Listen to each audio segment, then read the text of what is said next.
નમસ્કાર મિત્રો, મારી આ ચેનલમાં તમારું સ્વાગત છે। મિત્રો, અત્યારે હાલની સૌથી મોટી અને દુઃખદ ખબર સામે આવી રહી છે। ત્યારે મિત્રો આપને જણાવી દઈએ કે ગોવિંદાની તબિયત બગડી।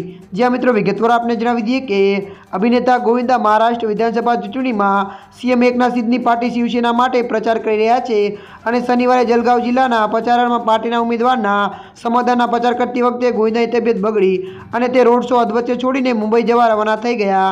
ત્યારે મિત્રો મળતી માહિતી અનુસાર આપને જણાવી દઈએ કે અભિનેતા ગોવિંદા શનિવારે વિધાનસભા ચૂંટણી માટે મહાયુતિના પ્રચાર માટે જલગાંવ જિલ્લામાં આવ્યા હતા અને પ્રચારમાં તેમનું ભવ્ય સ્વાગત કરવામાં આવ્યું હતું। આ પછી જ્યારે રોડ શો ચાલી રહ્યો હતો ત્યારે થોડા સમય પછી તેમની તબિયત બગડવા લાગી અને તેમની છાતીમાં દુખાવો શરૂ થતી સાથે જ ગોવિંદાની પણ પગમાં દુખાવો થવા લાગ્યો। આ પછી તો પોતાના રોડ શો અધવચ્ચે છોડીને મુંબઈ જવા રવાના થઈ ગયા હતા। ત્યારે મિત્રો હાલ માટે આટલું। મળીશું નવી અપડેટ સાથે। જો વિડીયો તમને પસંદ આવે લાઇક શેર અને સબસ્ક્રાઈબ કરી નાખજો। ધન્યવાદ।